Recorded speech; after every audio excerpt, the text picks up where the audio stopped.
नमस्कार. लाल बावटा यूट्यूब चॅनलवर आपले स्वागत आहे. मुंबईत सध्या कामगारांच्या हक्कासाठी लाल वादळ घोंगावतंय. सीटू महाराष्ट्र राज्य कमिटीच्या वतीनं 1, 2 आणि 3 जून रोजी मुंबईत आक्रोश महापाडाव आंदोलन छेडण्यात आलंय. कामगारांच्या प्रलंबित प्रश्नांकडे सरकारचं लक्ष वेधण्यासाठी हजारो कामगार रस्त्यावर उतरलेत. सीटूचे राज्याचे अध्यक्ष डॉक्टर कॉम्रेड DL कराड, राज्य general secretary comrade MH Shaikh आणि राज्य कोषाध्यक्ष कॉम्रेड KR रघु यांच्या नेतृत्वाखाली हा एल्गार पुकारण्यात आला आहे. या आंदोलनाच्या पहिल्या दिवशी म्हणजेच 1 जून रोजी योजना कर्मचाऱ्यांनी मुंबईत दणाणून सोडली. यामध्ये महाराष्ट्रातील आशा स्वयंसेविका, गटप्रवर्तक, अंगणवाडी कर्मचारी आणि शालेय पोषण आहार कर्मचारी अत्यंत मोठ्या संख्येनं उपस्थित होत्या. मानधन वाढ, शासकीय कर्मचाऱ्यांचा दर्जा आणि इतर न्याय्य हक्कांसाठी या भगिनींनी सरकारविरोधात तीव्र आक्रोश व्यक्त केला. तर आंदोलनाच्या दुसऱ्या दिवशी म्हणजेच 2 जून रोजी आंदोलनाचा दुसरा दिवस होता.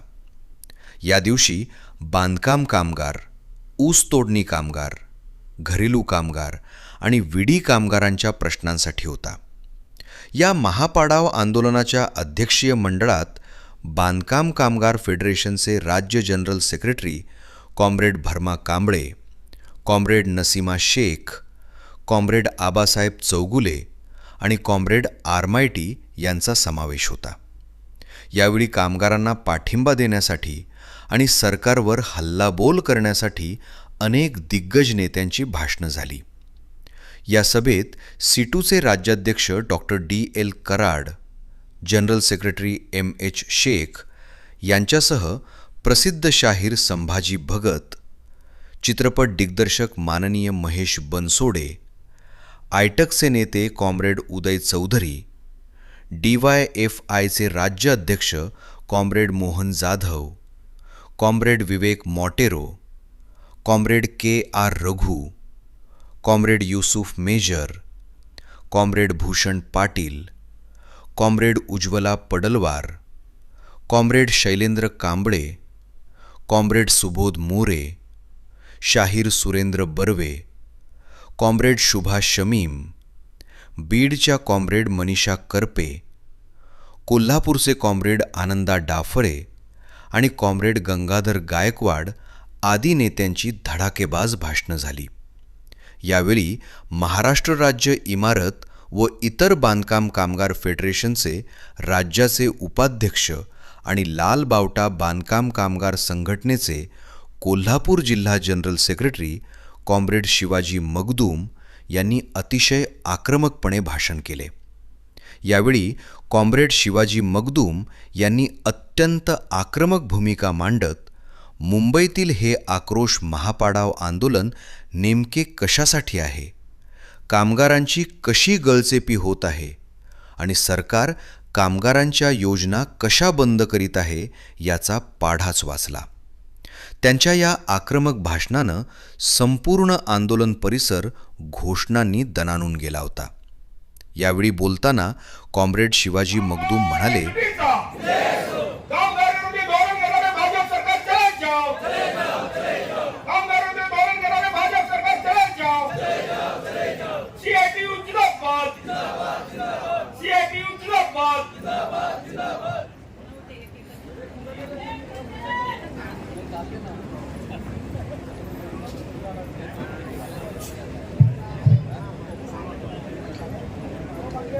कॉम्रेड, आज सकाळपासून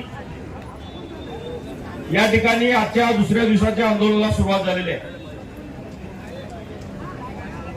कालपासून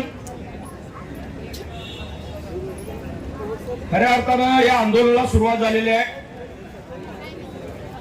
काल बाहेर जे कामगार गेले त्या सर्वांना, कुठल्या जिल्ह्यातले कामगार बाहेर गेले त्या जिल्ह्यानं बाहेर जाऊन तिकडले सगळे जे कामगार आहेत त्यांना आज मंडपामध्ये आणायचं आहे. प्रमुख कार्यकर्त्यांनी बाहेर जाऊन कुठल्या जिल्ह्याचे कार्यकर्ते जर बाहेर गेले असतील तर त्यांना आतमध्ये आणायचं आहे. आपण आंदोलनासाठी आलोय. एक दिवस आपण एवढ्या लांबून खर्च करून इथे यायचं आणि सभा मंडपात न बसता इकडे तिकडे फिरायचं हे काही बरोबर नाही.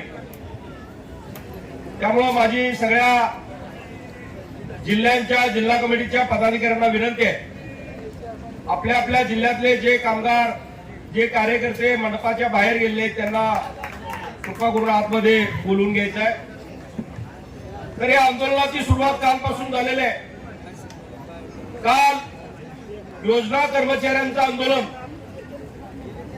काल झालं. त्यामध्ये आशा, अंगणवाडी, गटप्रवर्तक, शालेय पोषण आहार कर्मचारी हे मोठ्या संख्येने सहभागी झाले होते. आजचा आंदोलनाचा दुसरा दिवस आहे. या दुसऱ्या दिवशी बांधकाम कामगार, ऊसतोडणी कामगार, बिडी कामगार आणि घरेलू कामगार असे असंघटित क्षेत्रातले कामगार या ठिकाणी आलेले आहेत. आणि उद्याचा तिसरा दिवस आहे. या तिसऱ्या दिवसाच्या आंदोलनासाठी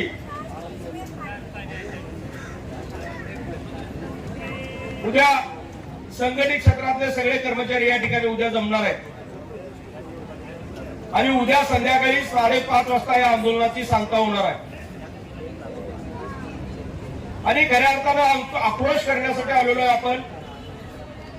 आपण जिल्ह्यामध्ये, तालुक्यामध्ये काम करत असताना, असंघटित क्षेत्रातल्या कामगारांचं काम करत असताना जिल्ह्यामध्ये ज्या काय अडचणी येतात त्या अडचणीला वाचा फोडण्यासाठी खऱ्या अर्थाने या ठिकाणी आलेलो आहोत. आज या ठिकाणी बांधकाम कामगारांचे प्रश्न ठिकाणी पडलेले आहेत. ऊसतोड कामगारांचं मंडळ झालेलं आहे परंतु लाभ मिळत नाही. घरेलू कामगारांचे कल्याणकारी मंडळ आहे परंतु त्याच्याकडे पैसेच नाहीत, आर्थिक सुविधा नाही. आणि बिडी कामगारांचा प्रश्न सुद्धा पेंडिंग आहे. आणि म्हणून आज आपण या ठिकाणी सगळे मोठ्या ताकदीने जमलेलो आहोत. रात्रभर प्रवास करून आपण आलेलो आहोत. आता या ठिकाणचं शिष्टमंडळ माननीय कामगार मंत्री आकाश फुंडकर साहेब यांना भेटण्यासाठी गेलेला आहे. या सगळ्या प्रश्नासंबंधी जरा लोक बाहेर निघाले. त्यांना विनंती आहे, प्रत्येक जिल्ह्याच्या पदाधिकाऱ्यांना विनंती आहे, जिल्हा कमिटीच्या पदाधिकाऱ्यांना विनंती आहे, एवढ्या वेळेला सांगून जिल्हा कमिटीचे सदस्य पदाधिकारी सुद्धा जर जागे होत नसतील तर आपण कसला आक्रोश करायला हवे. तर आपण या सगळ्या प्रश्नासाठी आताच माननीय आकाश फुंडकर साहेब यांच्याकडे बैठक लागलेले. आपण आवाहन केलं होतं कोल्हापूरच्या 2-3 मेळाव्यामध्ये. माननीय नरेंद्र मोदी साहेबांनी या देशाला संबोधित करताना सांगितलं होतं, इंधन वाचवा, खाद्यतेल वाचवा, परदेशी दौरे थांबवा, प्रवास वाचवा, हे सगळं सांगितलं होतं. आणि हे सगळं सांगून परदेशी दौरे थांबवा म्हणून सांगून हे स्वतः परदेशी दौऱ्यावर गेले होते. आणि म्हणून आपण कोल्हापूरमध्ये जाहीररित्या मागणी केली होती, आम्ही माननीय पंतप्रधान यांनी इंधन वाचवा म्हणून सांगितलेलं आहे, ते इंधन वाचवायला तयार आहे. आमचे 3 दिवस जे काय कोल्हापूरला इंधन खर्च होणार आहे आमचे सगळे महाराष्ट्रातले कामगार जाण्यासाठी, ते जर वाचायचं असेल तर महाराष्ट्राचे मुख्यमंत्री माननीय देवेंद्र फडणवीस साहेब यांनी ताबडतोबीने सीआयटी सोबत एखादी बैठक लावावी आणि ज्या कामगारांच्या प्रश्नासाठी आमचं 3 दिवस आंदोलन या ठिकाणी चालणार आहे त्या आंदोलनासंबंधीचे जे काही प्रश्न आहेत त्या प्रश्नावर ताबडतोबीने मार्ग काढावे आणि 2 तारखेच्या आत सगळ्या कामगारांचे प्रश्न निकाली करावेत. म्हणजे आमच्या कामगारांचं या इथपर्यंत यायचं जे काही इंधन आहे ते इंधन खर्च होणार नाही. एक बाजूला कामगारांचे प्रश्न सुटतील, दुसऱ्या बाजूला पंतप्रधान नरेंद्र मोदी यांनी केलेलं आव्हान सुद्धा आपण त्याला दाद दिल्यासारखं होईल. हे आम्ही मुख्यमंत्र्यांना आव्हान केलं होतं, परंतु मुख्यमंत्र्यांना काय नरेंद्र मोदींनी जे काय आव्हान केलं त्याला जागता राहायचं नव्हतं म्हणून आपले प्रश्न त्यांनी सोडवलेले नाही. किती इंधन खर्च झाले. आज ज्या काही महाराष्ट्रात सगळ्या गाड्या आल्या कालपासून यायला लागलेल्या आहेत, उद्यापर्यंत येणार आहेत, रात्री पण आलेले आहेत. याच्यावर जो काही इंधन खर्च झाला तो इंधन खर्च व्हायला जबाबदार जर कोण असेल तर या महाराष्ट्राचं मंत्रिमंडळ आहे, मुख्यमंत्री जबाबदार आहेत असं म्हटलं तर का वावगं ठरणार नाही. कारण हे आंदोलन करणार म्हणून आपण काय मागच्या 2-4 दिवसापूर्वी यांना कळवलेलं नव्हतं, 1 महिन्यापूर्वी कळवलेलं नव्हतं आपण आंदोलन करणार आहे म्हणून. परंतु आमच्या प्रश्नाकडे जाणून बुजून दुर्लक्ष करायचं काम या महाराष्ट्राच्या सरकारने केलेलं असं म्हटलं तर का वावगं ठरणार नाही. या सरकारचा मी या ठिकाणी जाहीररित्या निषेध करतो.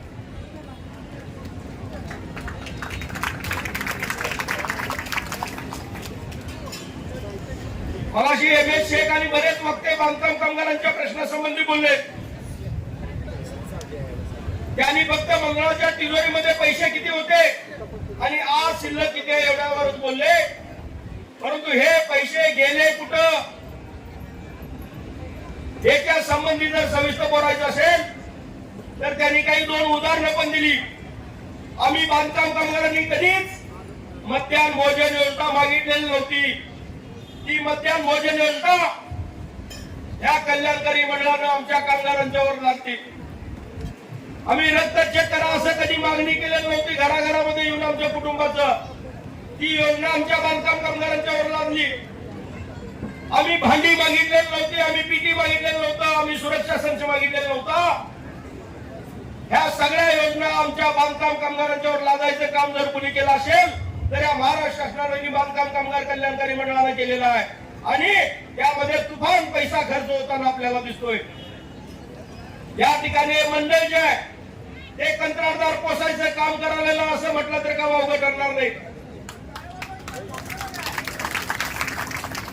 कारण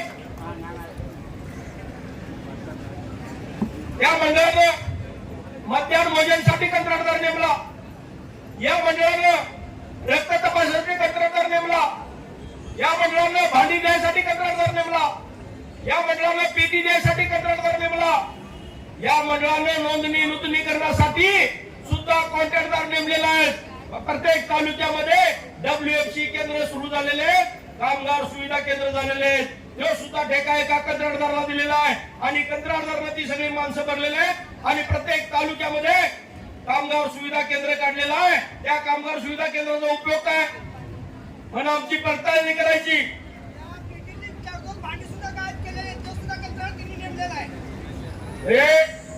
आपले कामगार सांगतात भांडी गायब करायसाठी सुद्धा कंत्राटदार नेमला. हे काय वेगळंच ऐकायला लागलोय आम्ही. मुंबईत येऊन एकच शिकलो, एकच माहिती झाली की भांडी त्यातली गायब करणारा कंत्राटदार सुद्धा नेमलाय. असं माझं मत नाही, त्यांचं मत आहे. ठीक आहे, त्याचा सुद्धा आपण पर्दाफाश काढल्याशिवाय CIT राहणार नाही.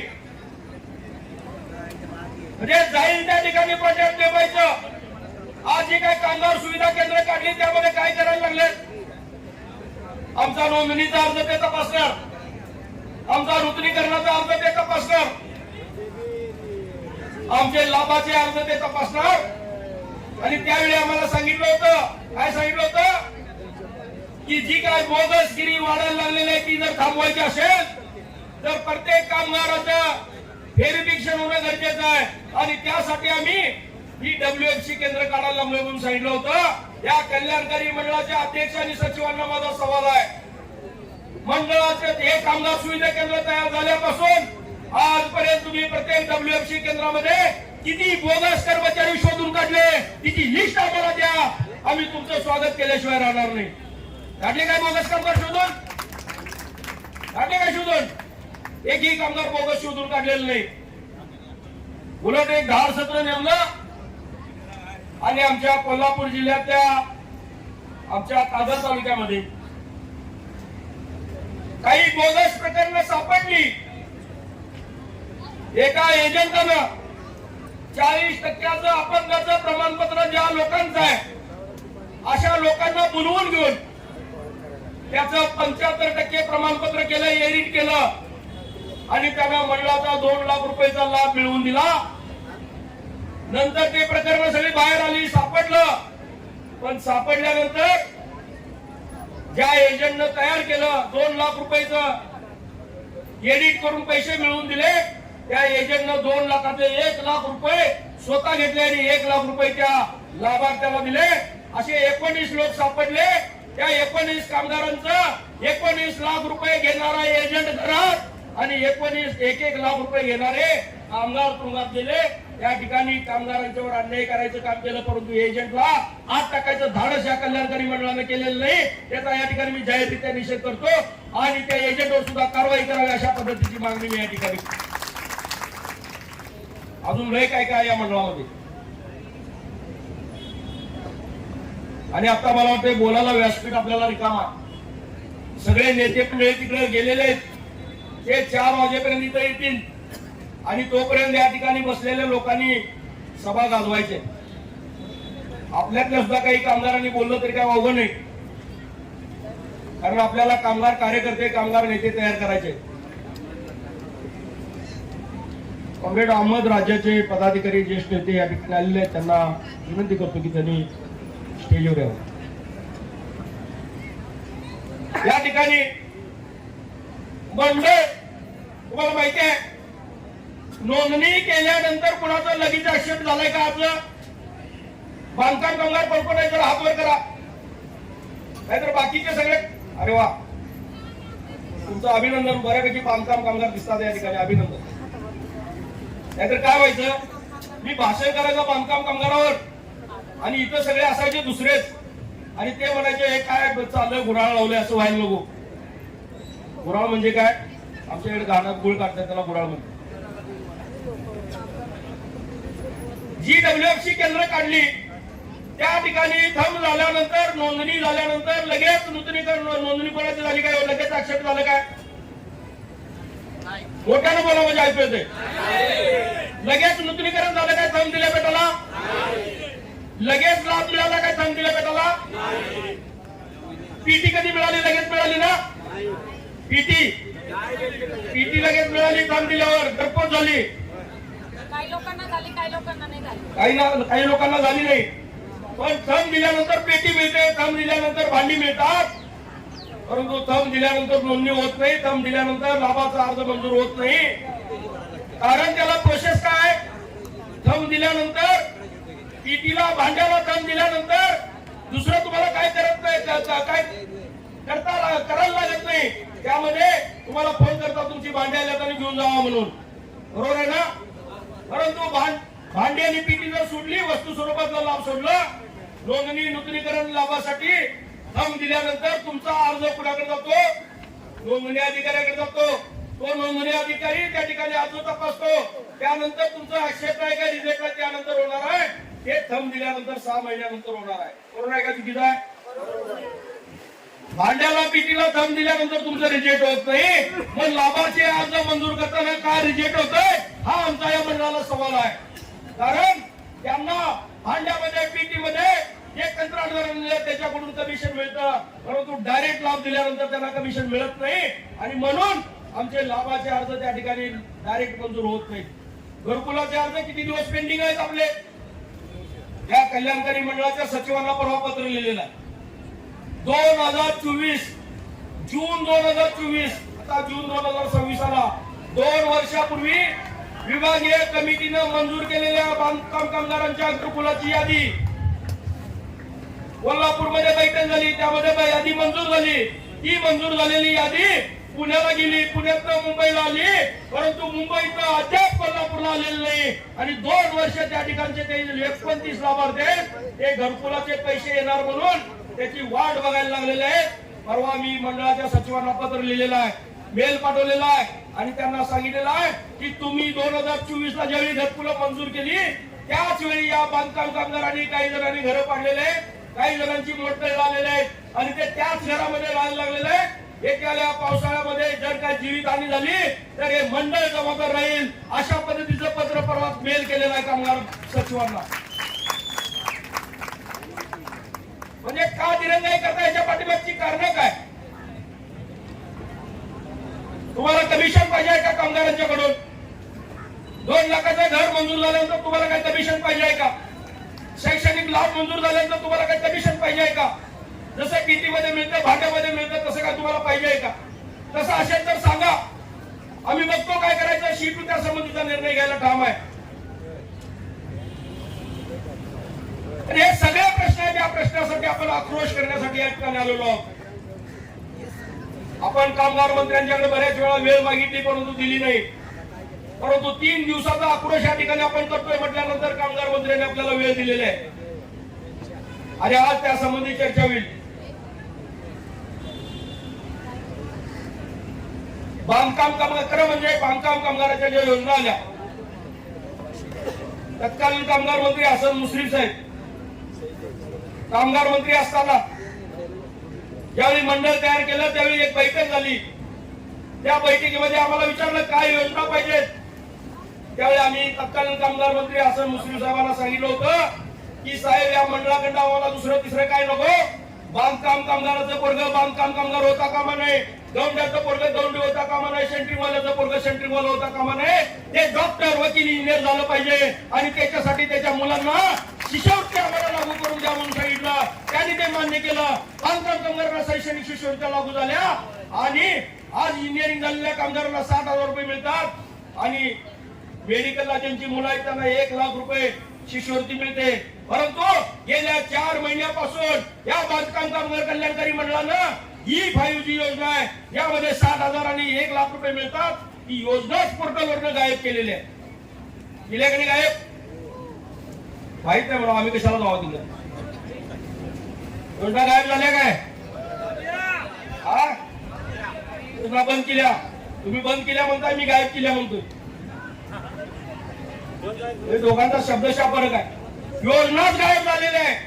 ही बाई योजना पोर्टलवर दिसत नाही. आणि मग वरिष्ठ अधिकाऱ्यांना विचारलं ही योजना कुठे गेली, काय भानगड आहे. बांधकाम कामगाराच्या पोरांनी इंजिनियर व्हायचं का नाही, बांधकाम कामगाराच्या पोरांनी मेडिकलला शिक्षण घ्यायचं का नाही, डॉक्टर, वकील, इंजिनियर व्हायचं का नाही. हा प्रश्न ज्यावेळी वरिष्ठांना विचारला त्यावेळी त्यांनी सांगितलं की त्यामध्ये काही तांत्रिक दृष्ट्या सुरू आहेत. ज्या तुम्ही तांत्रिक दृष्ट्या करायला 4 महिने लावला, त्या 4 महिन्यामध्ये आमच्या बांधकाम कामगाराचं रिन्युअल संपलं. आणि त्याला रिन्युअल करायचं म्हटलं तर पुढच्या 6 महिन्याशिवाय त्याला व्हेरिफिकेशनची तारीख मिळत नाही. तुमचे अधिकारी तिथून पुढे 6 महिन्यानं चेक करणार. आणि मग 1 वर्ष जो गॅप पडणार आहे त्याचा लाभ तुमच्या या अडचणीमुळे लाभ जाणार आहे. 1 वर्ष तो लाभापासून वंचित राहणार आहे. त्याला जबाबदार कोण हे विचारासाठी खरं म्हणजे आजचा आक्रोश मोर्चा. अजून काय काय गायब झालंय पोर्टलवरनं, अजून काय गायब झालंय पोर्टलवरनं. अजून गंभीर आजाराच्या योजना गायब झालेल्या झाल्या काय. म्हणून संघटनेचा सक्रिय कार्यकर्ता व्हायला पाहिजे. म्हणजे हे सगळं कळते आपल्याला. मोर्चाला बोलवलं म्हणजे मोर्चाला आला, मेळाव्याला बोलवलं म्हणजे मोर्चा मेळाव्याला आला. असला कार्यकर्ता उपयोगाचा नाही. संघटनेच्या कार्यालयामध्ये जाऊन बसायला पाहिजे, चर्चा करायला पाहिजे, कार्यकर्त्यांच्यावर चर्चा करायला पाहिजे. म्हणजे या बारीक सारी गोष्टी सुद्धा आपल्या लक्षात येतात. गंभीर आजाराची योजना त्यामध्ये गायब झाली. डिलिव्हरीच्या लाभाची योजना त्यामध्ये गायब झाली. झाली का नाही? काय कारण सांगितलं? मेडिक्लेम योजना सुरू झालेली आहे, त्यामुळे गंभीर आजाराची योजना मी बंद केलेली आहे. आणि त्यामुळे प्रसूती लाभाच्या योजना सुद्धा आपण त्यावर काढलेल्या आहेत. मंडळाला माझा सवाल आहे, आज माझा रिन्युअल संपलेला आहे आणि 4 दिवसानंतर माझ्या पत्नीची डिलिव्हरी होणार आहे. तुम्ही ऍडमिट करून घेणार आहात? रिन्युअल संपलं म्हणून तुम्ही आम्हाला ऍडमिट करून घेणार नाही. आणि त्यामुळे मला खासगी दवाखान्यामध्ये जाऊन तिची डिलिव्हरी करायला लागेल. आणि खासगी दवाखान्यामध्ये डिलिव्हरी केल्यानंतर तिथं मला 50-60 हजार रुपये खर्च येणार आहे. याला जबाबदार कोण? जर योजना पोर्टलवर असेल तर माझं जरी रिन्युअल संपलं आणि जरी मी खासगी हॉस्पिटलमध्ये त्याची डिलिव्हरी करून घेतली, त्याचं बिल मी काय असेल ते भागवेल. परंतु ज्यावेळी माझा रिन्युअल होईल त्यावेळी त्या डिलिव्हरीचा फॉर्म मी त्या पोर्टलवर भरेन. आणि त्यानंतर माझा कामगार जो आहे त्या लाभाला पात्र होईल. नॉर्मल असेल तर 15,000 रुपये मिळतील, जर असेल तर त्याला 20,000 रुपये मिळतील, तो लाभाला त्यावेळी पात्र होईल. आज नूतनीकरण नसताना सुद्धा जर डिलिव्हरी झाली तरी त्याला लाभ देता येईल पोर्टलवर योजना आल्यानंतर. परंतु तुमची पोर्टलवर योजना जर तुम्ही नूतनीकरण जर आमच्या वेळेत करणार नसाल तर योजना गायब करायचा अधिकार तुम्हाला कोणी दिला? हे सगळे प्रश्न आहेत. या सगळ्या प्रश्नावर आक्रोश करण्यासाठी आपण या ठिकाणी आलेलो आहोत. आणखीन एक गंमत आहे, मुलीच्या लग्नाला 51,000 रुपयाची योजना आम्हाला दिलेली आहे. बांधकाम कामगार मुलीच्या लग्नासाठी 51,000 रुपयाची योजना आहे. योजना पोर्टलवर आहे. परंतु त्या मुलीचे आई वडील यांच्यापैकी एक जर कोण मयत असेल, म्हणजे कामगाराचा पती जर मयत असेल तर त्या मुलीला लाभच घेता येत नाही. असले काहीतरी त्यामध्ये जाचकाट घालून ठेवलेले आहे. उलट विधवा महिलेला तिच्या मुलीचं लग्न आहे म्हटल्यानंतर मी तर म्हणतोय 51 काय तुम्ही 1,00,000 रुपये द्यायला पाहिजेत, कारण ती विधवा आहे. तिला पाठीमागे सपोर्ट कुणाचा नाही. परंतु या मंडळानं विधवा महिला असेल आणि तिच्या नवऱ्याचं नाव जर पोर्टलवर दिसत नसेल, कौटुंबिक याच्यामध्ये जर पतीचं नाव दिसत नसेल, त्या महिलेला त्या योजनेपासूनच वंचित ठेवायचा डाव या कल्याणकारी मंडळानं खरं म्हणजे आखलेला आहे. त्याचा जाब विचारासाठी खरं म्हणजे हा आक्रोश आहे. आक्रोश कशासाठी कळलं ना? या सगळ्या प्रश्नासाठी आपण आक्रोश करण्यासाठी या ठिकाणी आलेलो आहोत. या ठिकाणी ऊस तोडणी कामगार सुद्धा मोठ्या संख्येने आलेले आहेत. ऊस तोडणी कामगारांच्यासाठी विदर्भ मराठवाडा या ठिकाणी शिधा वाटप चालू आहे. काय की नाही? बरोबर आहे काय? पश्चिम महाराष्ट्रात मिळालं काय? नाही मिळालं. म्हणजे तिकडला कामगारांना द्यायचं, पश्चिम महाराष्ट्रातल्या कामगारांना द्यायचं नाही. हा कुठला अन्याय आहे? तुम्ही पश्चिम महाराष्ट्रातल्या कामगारांना का देणार नाही? खरं म्हणजे याच्यावर सुद्धा आक्रोश, आजचा आक्रोश त्यासाठी सुद्धा आहे. गोपीनाथ मुंडे कल्याणकारी मंडळ केलं ऊस तोडणी कामगारांसाठी, परंतु बांधकाम कामगारांसाठी योजना आहे तशा योजना कुठल्याच त्या मंडळानं केलेल्या नाही. घरकुल घर कामगारांचं सुद्धा कल्याणकारी मंडळ आहे, परंतु त्याच्याकडे निधी नाही. तर त्याच्यासाठी सुद्धा तो निधी उपलब्ध करून द्या, याच्यासाठी खरं म्हणजे आजचा आक्रोश आहे.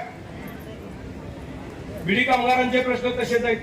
हे सगळे प्रश्न घेऊन खरं म्हणजे आपण या ठिकाणी आलेलो आहोत. जरा वेळ मिळाला त्यामुळे सविस्तर बोलता आलं, प्रत्येक योजनेवाईज आपल्याला बोलता आलं. माझी तुम्हाला विनंती आहे, आपण महाराष्ट्रातल्या कानाकोपऱ्यातून सगळे आलेलो आहोत. मग ऊसतोडणी कामगार असेल, घरेलू कामगार असेल, बांधकाम कामगार असेल, बिडी कामगार असेल, माझी तुम्हाला विनंती आहे, इथून गेल्यानंतर आपण गावागावामध्ये संघटन बळकट करायचं काम करायला पाहिजे. गावागावामध्ये संघटन बळकट करायचं काम करायला पाहिजे. गावागावामध्ये संघटनेच्या शाखा स्थापन करायला पाहिजे. कारण हे संघटन इथं बसलेल्या नेत्यांचं नाही, या नेत्यांचं फक्त तुम्हाला मार्गदर्शन आहे. जे संघटन आहे ते तुमचं आहे आणि तुमचं संघटन हे तुम्हीच वाढवायचं आहे. इथं वाढवायला दुसरे तिसरे बाहेरले पण मदत करणार नाही. बांधकाम कामगारांचं संघटन आहे, बांधकाम कामगारांनी वाढवायचं आहे. ऊस तोडणी कामगारांचं संघटन आहे, ऊस तोडणी कामगारांनी वाढवायचं आहे. घरेलूचं संघटन घरेलू वाढवायचं आहे आणि बिडी कामगारांचं संघटन आहे, बिडी कामगारांनी वाढवायचं आहे. इथं बसलेले वरचे मंडळी फक्त तुम्हाला मार्गदर्शन करतील आणि ते चुकीचं करणार नाही याची मला खात्री आहे. आणि CITO फक्त तुमच्या गावापुरती आणि जिल्ह्यापुरती मर्यादित नाही, देश पातळीवर काम करणारी ही संघटना आहे. या संघटनेच्या झेंड्याखाली गावागावातल्या सगळ्या कामगारांना तुम्ही संघटित कराल आणि झेंड्याखाली आणाल अशी अपेक्षा करतो. या ठिकाणी थांबतो. इन्क्लाब जिंदाबाद. हा व्हिडिओ आवडला असल्यास लाईक करा, शेअर करा आणि चॅनलला सबस्क्राईब करायला विसरू नका. धन्यवाद.